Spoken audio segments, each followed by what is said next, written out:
విషయమై దీనులైన వారు ధన్యులు, పరలోక రాజ్యము వారిది. ఆత్మ విషయమై దీనులైన వారు ధన్యులు అంటే వారు ఆత్మ విషయంలో దీనత్వం ప్రదర్శిస్తూ ఉంటారు. వాళ్ళ వే ఆఫ్ డ్రెస్సింగ్, వాళ్ళ way of speaking, way of behaviour, ఈ విషయంలో వాళ్ళు దీనత్వాన్ని ప్రదర్శిస్తూ ఉంటారు అన్నమాట. ఆత్మ విషయమై దీనులైన వారు ధన్యులు, పరలోక రాజ్యము వారిది. మొత్తం హెవెన్ మొత్తం ఆత్మ విషయమే దీనులైన వారికి ఇచ్చేయగలుగుతారు అన్నమాట. అలాగే దుఃఖపడు వారు ధన్యులు, వారు ఓదార్చబడుదురు. కొంతమంది ఒకటే దుఃఖపడతానే ఉంటారు అన్నమాట. వాళ్ళకి ఏమైంది, వారు ఓదార్చబడుదురు. ఎట్లా ఓదార్చబడతారు? ఈ యొక్క లోకంలో దుఃఖపడే వాళ్ళు ఎలాగూ ఓదార్చబడతారు. యేసుక్రీస్తు వాళ్ళని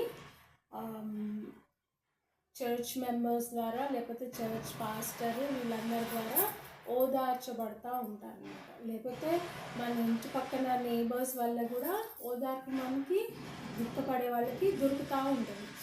అలాగే మూడవది, సాత్వికులు ధన్యులు, వారు భూలోకమును స్వతంత్రించుకొందురు. సాత్వికులు అంటే ఇంగ్లీష్లో మీక్ అంటే బహు అమాయకులు ఉంటారు అన్నమాట. అంటే మా అమ్మమ్మ గారు, నాకు తెలిసిన వాళ్ళందరిలో మా అమ్మమ్మ గారు చాలా అమాయకురాలు అన్నట్టు అంటే నేను అనుకోవడం అన్నమాట. అయితే మా అమ్మమ్మ గారికి 1935-36 ఏజ్లో, ఆ టైంలో, ఆ ఇయర్లో పెళ్ళైందనమాట. ఆమె ఎంత అమాయకురాలంటే 10 ఏళ్ళు ఆమెతో వాళ్ళ ఆయన ఏళ్ళనే వెళ్ళలేదు అని చెప్తా ఉండేది, మాతో చెప్తా ఉండేది. 10 ఏళ్ళు పెళ్ళైన తర్వాత 10 ఏళ్ళ దాకా ఆమె నేలలేదు మా తాత, మా ఆయన గారు అని ఆమె చెప్తా ఉండేదన్నమాట. అయితే మేము నవ్వుకునేవాళ్ళం, 10 ఏళ్ళ దాకా వెళ్ళకపోవడం ఏంటి అని. ఎందుకు అంటే పొత్రంలాగా ఉన్నావు నువ్వు, నేను నిన్ను ఏళ్ళను అని, అసలు ఏళ్ళనే వెళ్ళలేదు అని చెప్తా ఉండేది మాకు. ఇదివరకు మేము ఈవెన్ మా పెళ్ళి అయిన తర్వాత కూడా ఆమె బ్రతికే ఉంది, మా పిల్లల్ని కూడా చూసిందనమాట. అప్పుడు కూడా అవే విషయాలు చెప్తా ఉండేది. అమాయకత్వం, వాళ్ళకి జరిగినవన్నీ చెప్పేసుకుంటూ ఉంటారు, దాన్నే సాత్వికులు అంటారు, అమాయకత్వం. అలా 10 ఏళ్ళకి తర్వాత వాళ్ళు ఒక పిల్లల్ని కన్నం మొదలుపెట్టారు. 10 ఏళ్ళు ఆమెని ఏమలేదు అని అది కూడా చెప్పుకునేది, అంత అమాయకత్వం ఉండేదన్నమాట మా అమ్మమ్మ గారిలో. ఆమె గురించి ఏమంటారు, సాత్వికులు ధన్యులు, వారు భూలోకంను స్వతంత్రించుకున్నారు. తర్వాత 10 సంవత్సరాల తర్వాత ఇక పుట్టడం మొదలేశారు మా అమ్మమ్మకి పిల్లలు. మొత్తం 5 ఆడపిల్లలు, ఒక మగపిల్లోడు. మొత్తం వాళ్ళు దొండపాడు అనే లోకంని స్వతంత్రం చేసుకున్నారు. వాళ్ళ ఫ్యామిలీ బిగ్గెస్ట్ ఫ్యామిలీ అని అక్కడ మంచి పేరు ప్రతిష్టలు ఉండేది అప్పట్లో. అలాగూ సాత్వికులు ధన్యులు, వాళ్ళు భూలోకంను స్వతంత్రించుకుంటారు. సాత్వికులు అంటే అమాయకులు, అలాగూ అన్నీ చెప్పేసుకుంటూ ఉంటారు అన్నమాట. వాళ్ళు జరిగిన ఆర్డ్స్ కూడా దాచిపెట్టుకోకుండా చెప్పేస్తూ ఉంటారు, వాళ్ళని అమాయకులు అంటారు అన్నమాట. నీతి కొరకు ఆకలి దప్పులు గలవారు ధన్యులు, వారు తృప్తిపరచబడతారు.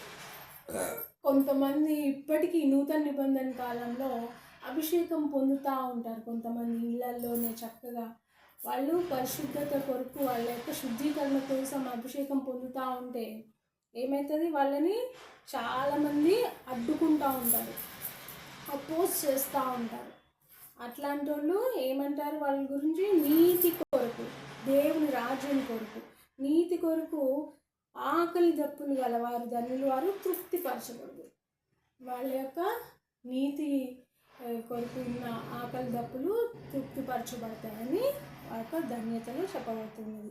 కనికరం గలవారు ధన్యులు, వారు కనికరం పొందారు. దిస్ ఇస్ ఆల్మోస్ట్ లైక్ కర్మ. వాళ్ళు కనికరం చూపిస్తే వాళ్ళకి కనికరం చూపబడుతుంది. సమాధానపరచు హృదయ శుద్ధి కలవారు ధన్యులు, వారు దేవుని చూచారు. హృదయ శుద్ధి కలవారు, అసలు ఇక్కడ ఈ లోకంలో హృదయ శుద్ధి గల వాళ్ళు ఉంటారా? ఎక్కడో కొత్త నిబంధన గ్రంథంలోనే రాయబడింది, నీతిమంతుడు ఒక్కడును లేడు అని రాయబడింది. కానీ ఉంటారు హృదయ శుద్ధి కలవారు ధన్యులు, వారు దేవుని చూచారు. అందుకే అందుకే కదా బైబిల్లో రాయబడిందంతా సత్యం. అంటే హృదయశుద్ధి గలవారు ఉన్నారు, ఎక్కడ ఉంటారు. వారు ధన్యులు, వారు దేవుని చూచెదరు. సమాధానపరచువారు ధన్యులు, వారు దేవుని కుమారులు అనబడరు. సమాధానపరచువారు కొన్ని పెళ్ళిళ్ళలో, ఎస్పెషల్లీ మా మామయ్య గారి పెళ్ళిళ్ళు, అట్లా కొన్ని పెళ్ళిళ్ళు, ఎస్పెషల్లీ పల్లెటూళ్ళలో జరిగే పెళ్ళిళ్ళలో మస్తు గొడవలు జరుగుతూ ఉంటాయి. అదొక ట్రెండ్ లాగా వాళ్ళు ఫీల్ అవుతారు, పెళ్ళిళ్ళల్లో గొడవలు జరపడం. అలా గొడవలు జరిగితే కొంతమంది సమాధానం పరుస్తూ ఉంటారు. గొడవలు ఎందుకు అని అనుకుంటా. మా మా అత్త మామయ్యల పెళ్ళి అప్పుడు కూడా దొండపాడులో పెళ్ళికి మధ్యలో గొడవ, పెళ్ళి తర్వాత గొడవ, ఇట్లా ఎన్ని గొడవలు జరిగాయో మా మామయ్య పెళ్ళప్పుడు. 1990s ఎప్పుడో జరిగింది వాళ్ళ పెళ్ళి తర్వాత అయిపోయింది మొత్తం. ఆ రోజంతా ఏదో కష్టపడి పెళ్ళి అయితే జరిగింది. సాయంత్రం రాత్రి డిన్నర్ టైంకి మళ్ళీ గొడవ, ఎవరు పెద్ద గొడవ పెట్టుకొని పెళ్లి కూతుర్ని ఇంట్లోకి రానికపోవడం, అట్లాంటి గొడవలు జరుగుతూ ఉంటే అప్పుడు మా నాన్నగారిలో యేసుక్రీస్తు వారు ఆత్మ ద్వారా సమాధానపరిచారు. అది నేను చిన్నగా ఉన్నప్పుడు నేను చూసిన, నా స్కూల్ టైమ్స్లో ఆ ఇన్సిడెంట్ అనమాట.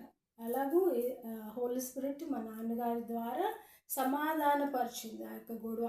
ఆ డిన్నర్ టైంలో వాళ్ళు పెద్దగా ఎవరో మరి నాకు గుర్తులేదు, అక్కడే పల్లెటూరులో వాళ్ళే ఊరోళ్ళే పెద్ద గొడవలు పెడితే నాన్నగారు ఏం చేశారు, సమాధానపరిచారు అనమాట. సమాధానపరిచి కొత్తగా పెళ్ళైంది ఆమెకి ఏం తెలుసు, అమ్మాయిని ఏమి గద్దించద్దు అని, లోపలికి రానియండి అని, ఇట్లా తొండిపాడులో మా మామయ్య గారి పెళ్ళప్పుడు అలాగే జరిగింది.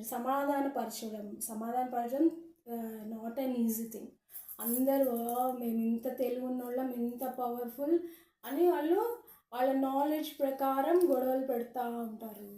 మనకేమో నాలెడ్జ్ తక్కువ.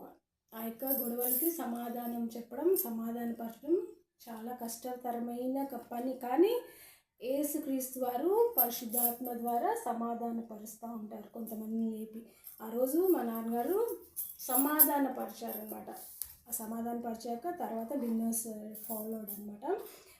సమాధానపరచువారు ధన్యులు, వారు దేవుని కుమారులు అనబడుదురు. దేవుని కుమారులు అనబడతారు అనమాట.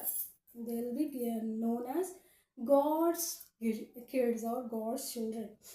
నీతి నిమిత్తం హింసింపబడు వారు ధన్యులు, పరలోక రాజ్యము వారిది. నీతి నిమిత్తం హింసించబడతా ఉంటారు. కొంతమంది ప్రవచిస్తే వాళ్ళని విరోధపరుస్తూ ఉంటారు. కొంతమంది అభిషేకం పొందుతూ ఉంటే వాళ్ళని చుట్టుపక్కల వాళ్ళు అపోజ్ చేస్తూ ఉంటారు. ప్రవచిస్తూ ఉంటే, అభిషేకం పొందుతూ ఉంటే ఏంటిమా ఇట్లా అన్య భాషలు పొందుతుంది అని కోప్పడుతూ ఉంటారు, అరుస్తూ ఉంటారు. దాన్ని ఏమంటారు, నీతి నిమిత్తము హింసింపబడడం అన్నమాట. నీతి నిమిత్తం హింసింపబడువారు ధన్యులు. అప్పుడు ఏమనుకోవాలి, అది మా యొక్క ధన్యత, నీతి కొరకు మేము హింసింపబడుతున్నాము, అది మా యొక్క ధన్యత అనుకొని అప్పుడు ఏమైంది, పరలోక రాజ్యము వారిది. So they will be in earth only, heaven will be created for them. నీతి నిమిత్తము హింసింపబడ్డం. ఏమి హింసింపబడతా ఉంటారు. Even I shouldn't say, but Venkat used to oppose me from reading the Bible. He used to oppose me while I was praying. While I was newly married, when I was newly married, whenever I used to pray, he used to oppose.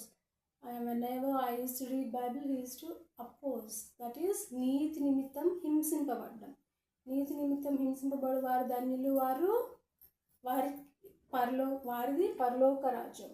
For them, heaven will be created on the earth. Heaven means it won't be somewhere in the sky or something, nothing like that. Heaven is on the earth only. God creates a heavenly surroundings for the one who suffer from the good things. Okay? నీతి నిమిత్తం హింసింపబడేవారు ధన్యులు, వారిది పరలోక రాజ్యం. ఇలాగ ధన్యతల్ని ధ్యానించుకుంటకు, ఎవరెవరికి ఏ ధన్యత యెహోవా ఇచ్చినారో తెలుసుకుంటకు దేవుడిచ్చిన చక్కటి ధన్యత కొరకు దేవునికి మహిమ.